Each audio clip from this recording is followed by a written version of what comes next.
जीवन एक अनमोल उपहार है। इसे पूरी तरह से समझने के लिए हमें अध्यात्म की ओर मुड़ना होगा। अध्यात्म हमें अपने अंदर झांकने का मौका देता है। यह हमें जीवन के गहरे सत्यों से परिचित कराता है। अध्यात्म हमें बताता है कि हम कौन हैं, हम यहां क्यों हैं। यह हमें ब्रह्मांड के साथ हमारे संबंध को समझने में मदद करता है। अध्यात्म हमें जीवन का उद्देश्य खोजने में मार्गदर्शन करता है। अध्यात्म हमें भौतिक जगत से परे ले जाता है। यह हमें आंतरिक शांति और आनंद का अनुभव कराता है। यह शांति और आनंद स्थायी है क्योंकि ये हमारे भीतर से आते हैं। हमारा शरीर नश्वर है, लेकिन हमारे भीतर एक अमर तत्व है जिसे आत्मा कहते हैं। आत्मा जन्म और मृत्यु के चक्र से परे है। यह शुद्ध चेतना का स्रोत है। मोक्ष आत्मा की मुक्ति की अवस्था है। यह जन्म और मृत्यु के चक्र से मुक्ति है।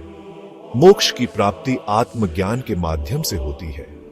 आत्मज्ञान का अर्थ है स्वयं को जानना। यह जानना कि हम कौन हैं, हमारी वास्तविक प्रकृति क्या है। कर्म का सिद्धांत कहता है कि हमारे हर कर्म का फल मिलता है। अच्छे कर्म अच्छे फल देते हैं, बुरे कर्म बुरे।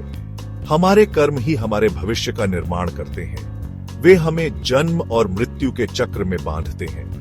मोक्ष प्राप्त करने के लिए हमें कर्म के बंधन से मुक्त होना होगा। यह निष्काम कर्म द्वारा संभव है। निष्काम कर्म का अर्थ है फल की इच्छा के बिना कर्म करना।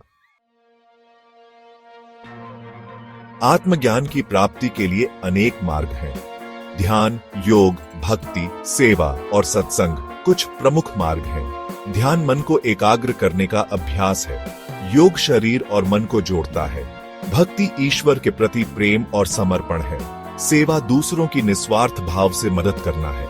सत्संग सत्पुरुषों के साथ समय बिताना है। ये सभी मार्ग हमें आंतरिक शांति, आनंद और आत्मज्ञान की ओर ले जाते हैं। अध्यात्म हमें जीवन को पूरी तरह से जीने का मार्ग दिखाता है।